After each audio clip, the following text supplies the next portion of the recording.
মুহূর্তের সবথেকে বড় লেটেস্ট আপডেটটি হলো প্রকাশিত হলো সেন্ট্রালাইজ অ্যাডমিশনের মেরিট লিস্ট। তো কিভাবে আপনারা মেরিট লিস্টটি চেক করে নিতে পারবেন তা আমরা এই ভিডিওর মধ্যে দিয়ে জানিয়ে দেবো। এছাড়াও কতকগুলি বিষয় রয়েছে তা আমরা এই ভিডিওর মধ্যে দিয়ে জানিয়ে দেবো। এক হচ্ছে, ধরুন আপনি 4টে কলেজের জন্য আবেদন করেছিলেন, কিন্তু আপনি যে কলেজটিতে ভর্তি হতে চান তা সেই কলেজটিতে আপনার নাম আসেনি। তাহলে আপনি কি করবেন? 2 নম্বর, আপনি ধরুন আপনার যে ক্যাটাগরি, অর্থাৎ সেটা এসটি, এসসি, ওবিসি হতে পারে, আপনার সেই ক্যাটাগরিতেও মেরিট লিস্টে নাম এসছে এবং আনরিজার্ভ ক্যাটাগরি অর্থাৎ জেনারেল ক্যাটাগরিতেও আপনার নাম এসছে। তাহলে আপনি কোন ক্যাটাগরি দিয়ে অ্যাডমিশানটি নেবেন? জেনারেল ক্যাটাগরিতে নাকি আপনার যে ক্যাটাগরি রয়েছে সেই ক্যাটাগরিতে? এছাড়াও আরও একটি বিষয় আমরা এই ভিডিওর মধ্যে দিয়ে জেনে নেব, সেটি হলো কিভাবে আপনি আপনার পছন্দের কলেজে অ্যাডমিশানটি নিয়ে নেবেন। সম্পূর্ণ অ্যাডমিশান প্রসেসটি আমি এই ভিডিওর মধ্যে দিয়ে স্টেপ বাই স্টেপ আকারে দেখিয়ে দেবো। তাই সমস্ত কিছু জানতে হলে ভিডিওটিকে শুরু থেকে শেষ পর্যন্ত দেখতে হবে, ভিডিওটিকে একটি লাইক করতে হবে এবং আপনি কোন জেলা থেকে ভিডিওটি দেখছেন এবং আপনার পছন্দের কলেজের নামটি আমাদের কমেন্ট সেকশানে লিখে দিতে হবে এবং আপনি চ্যানেলটিকে সাবস্ক্রাইব করে অল বাটনটিকে অন করে রাখবেন, যাতে করে সকল প্রকার আপডেটস অ্যান্ড নিউজ সবার প্রথমে আপনার কাছে পৌঁছে যায়। তো চলুন শুরু করি। সর্বপ্রথমে আপনাদের যেটা করতে হবে সেটি হলো গুগলে এসে সার্চ করতে হবে বাংলার উচ্চশিক্ষা। বাংলার উচ্চশিক্ষা সার্চ করার পর এরকম একটি ইন্টারফেস ওপেন হয়ে যাবে। তারপর একটু যদি উপরের দিকে স্ক্রল করেন দেখতে পাবেন বাংলার উচ্চশিক্ষার যে অফিসিয়াল ওয়েবসাইটটি আছে এই প্রথম অপশানটিতে ক্লিক করতে হবে। ক্লিক করার পর এইরকম একটি ইন্টারফেস ওপেন হয়ে যাবে। এখানে আপনারা দেখতে পাবেন লেখা রয়েছে সেন্ট্রালাইজ অ্যাডমিশন পোর্টাল, এই অপশানটিতে ক্লিক করতে হবে। তারপর এইরকম একটি ইন্টারফেস ওপেন হয়ে যাবে। তো আপনারা আপনাদের মেরিট লিস্ট চেক করতে চাইলে সর্বপ্রথম আপনাদের যেটা করতে হবে সেটা হচ্ছে স্ক্রিনের ডান দিকে দেখুন লগ ইন বলে একটি অপশান রয়েছে, এই লগ ইন অপশানে ক্লিক করতে হবে।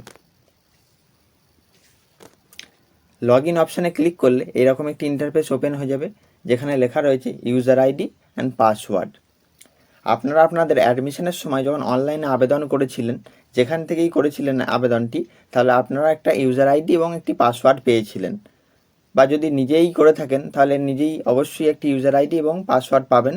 সেই ইউজার আইডি এবং পাসওয়ার্ড দিয়ে লগ ইন করে নেবেন। ইউজার আইডি এবং পাসওয়ার্ড দিয়ে লগ ইন করার পর এইরকম একটি ইন্টারফেস ওপেন হয়ে যাবে। আপনি যে সকল কলেজগুলির জন্য ভর্তির আবেদন করেছিলেন সেই সকল কলেজগুলির মধ্যে যদি কোনো কলেজে আপনি সিলেক্টেড হয়ে থাকেন, তাহলে স্ক্রিনের ডান দিকে অ্যালোটেড বলে একটি অপশান রিফ্লেক্ট করবে, আপনি দেখতেই পাবেন। এবং তার নিচেই আপনি কোন কলেজের জন্য সিলেক্ট হয়েছেন সেটাও এখানে লেখা থাকবে। আপনি সেই কলেজের নাম দেখতে পাবেন, সেখানে অ্যাপ্লিকেশান নাম্বার দেখতে পাবেন, অ্যাডমিশন ফিস দেখতে পাবেন, টোটাল কোর্স ফি দেখতে পাবেন এবং ইওর প্রেফারেন্স। ধরুন আপনি 4টে কলেজে আবেদন করেছিলেন, তাহলে আপনার প্রেফারেন্স নিশ্চয়ই 1, 2, 3, 4 করেছিল।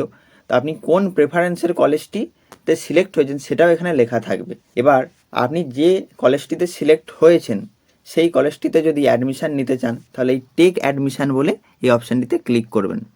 ক্লিক করার পরেই এই রকম একটি ইন্টারফেস ওপেন হয়ে যাবে, যেখানে আপনি আপনার মেরিট লিস্টটি চেক করে নিতে পারবেন।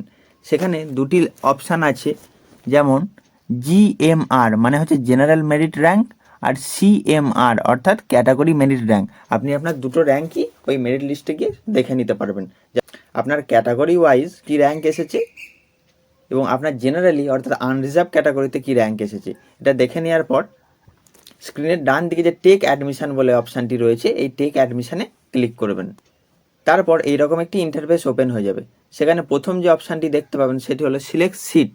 এখানে আপনি যে কাস্টের জন্য আবেদন করেছিলেন সেই কাস্টটিও থাকবে এবং আনরিজার্ভও থাকবে। ধরুন আপনার র্যাঙ্ক আনরিজার্ভেও এসছে, প্লাস আপনি যে কাস্টের জন্য আবেদন করেছিলেন সেই কাস্টেও এসছে। তাহলে আপনি এখন কোন ক্যাটাগরির ওপর অ্যাডমিশানটি নেবেন? আমি আপনাদেরকে বলবো, আপনি যদি আপনার কাস্ট ক্যাটাগরিতে অ্যাডমিশান নেন তাহলে পরবর্তীতে যে কাস্ট রিলেটেড যে সুবিধাগুলি আছে সেগুলি পেতে আপনার সুবিধা হবে। তারপরে ডান দিকে একটি অপশান রয়েছে do you want to auto upgradation. এই বিষয়টা আপনাদেরকে আমি ভালো করে বুঝিয়ে দিই। ধরুন আপনি 4টে কলেজের জন্যে আবেদন করেছিলেন, 4টে কলেজের মধ্যে আপনার যে কলেজটি পছন্দ, আপনি যে কলেজটিতে ভর্তি হতে চান সেই কলেজটিতে আপনার নাম আসেনি। আপনি সেই কলেজটিতেই ভর্তি হতে চান, তাই পরবর্তী মেরিট লিস্টের জন্য অপেক্ষা করতে চান, তাহলে আপনি এই অটো আপগ্রেডেশন অপশানটিকে ইয়েস করে রাখবেন। আর যদি আপনি প্রথমেই আপনার একদম পছন্দের কলেজটি পেয়ে যান, আপনি আর অন্য কোনো কলেজে ভর্তি হতে চান না, যে কলেজটিতে আপনি সিলেক্ট হয়েছেন সেই কলেজটিতেই আপনি পড়তে চান, তাহলে এই অটো আপগ্রেডেশন অপশানটিকে নো করে রাখবেন। এই অটো আপগ্রেডেশন করে রাখার ফলে আপনি যদি পরবর্তীতে অন্য কলেজে ভর্তি হতে চান, এই কলেজ থেকে সেই কলেজে সুইচ করে যেতে পারবেন, সেই কলেজে গিয়ে অ্যাডমিশানটি নিতে পারবেন। তারপর নিচে সাবজেক্ট কম্বিনেশানটা দেখাবে, আপনি যে সাবজেক্টগুলির জন্য আবেদন করেছিলেন সেটা দেখতে পাবেন, অ্যাপ্লিকেশান ফিস দেখতে পাবেন এবং কোর্স ফিস দেখতে পাবেন। দেন নিচে প্রসিড অপশানে ক্লিক করতে হবে। তারপর এইরকম একটি ইন্টারফেস ওপেন হয়ে যাবে, যেখানে আপনার কলেজের নাম, ইউনিভার্সিটির নাম, select subjects, allotted seats, seat type এবং টোটাল অ্যামাউন্ট পেয়েবেল অ্যামাউন্টটি এখানে শো করবে যে আপনাকে কত টাকা পে করতে হবে, এবং নিচে লেখা থাকবে প্রসিড ফর পেমেন্ট।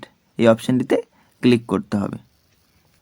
ক্লিক করার পর এরকম একটি অপশান চলে আসবে, যেখানে লেখা থাকবে পেমেন্ট আইডি এবং পেয়েবেল রুপিস, অর্থাৎ আপনাকে কত টাকা পে করতে হবে। এবার নিচে অনেকগুলি অপশান রয়েছে, HDFC, পেইউ, বিল ডেস্ক, সিসি অ্যাভিনিউ। আপনারা বিল ডেস্কে ক্লিক করবেন এবং প্রসিড অপশানে ক্লিক করবেন। তারপর আপনারা ডেবিট কার্ড হোক, ক্রেডিট কার্ড হোক, ইউপিআইয়ের মাধ্যমে হোক, যে কোনো মাধ্যমে আপনি টাকাটি পেমেন্ট করে দেবেন। এবং পেমেন্ট করার সময় এরকম কোনো বিষয় নেই যে আবেদন করেছে তার অ্যাকাউন্ট থেকেই পেমেন্ট করতে হবে। আপনি আপনার বাবার অ্যাকাউন্ট বা পরিবারের যে কোনো কারোর ডেবিট কার্ড, ক্রেডিট কার্ড বা ইউপিআইয়ের মাধ্যমে পেমেন্টই করে দিতে পারেন। আপনার পেমেন্টটি তাহলেই হয়ে যাবে। কোনো কারণে যদি পেমেন্টটি ক্যান্সেল হয়ে যায় বা ফেলড হয়ে যায়, তাহলে এরকম ইরর লেখা আসবে। তো আপনারা আবার পরবর্তী 1 ঘন্টা পর ট্রাই করবেন, সেটি হয়ে যাবে। পেমেন্ট সাকসেসফুলি হয়ে যাওয়ার পর কংগ্রাচুলেশন বলে এরকম লেখা আসবে, এবং লেখা আসবে you have been provisionally admitted to, আপনি যে সাবজেক্ট এবং যে কলেজ চুজ করেছেন সেই কলেজে। And then go to dashboard, আপনি ড্যাশবোর্ডে চলে যাবেন। ড্যাশবোর্ডে চলে যাওয়ার পর এরকম একটি ইন্টারফেস ওপেন হয়ে যাবে, যেখানে লেখা রয়েছিল আগে অ্যালটেড, সেখানে দেখবেন এখন লেখা রয়েছে অ্যাডমিটেড, অর্থাৎ আপনার অ্যাডমিশন প্রক্রিয়া সম্পন্ন হয়েছে। তো এই ছিল আজকের ভিডিওটি ভালো লাগলে বন্ধুদের মধ্যে শেয়ার করবেন। আর আমরা এই ওয়েবসাইটের লিঙ্কটি ডেসক্রিপশানে দিয়ে দেবো, তাই আপনার ডেসক্রিপশানে দেওয়া লিঙ্কে ক্লিক করেও এই ওয়েবসাইটে রিডাইরেক্ট হয়ে যেতে পারবেন। তারপর আপনারা আপনাদের মেরিট লিস্ট চেক করে নেবেন এবং অ্যাডমিশানটি কমপ্লিট করে নিতে পারেন। তো সকল বন্ধুদেরকে এই ভিডিওটি শেয়ার করে উপকৃত করবেন। ধন্যবাদ।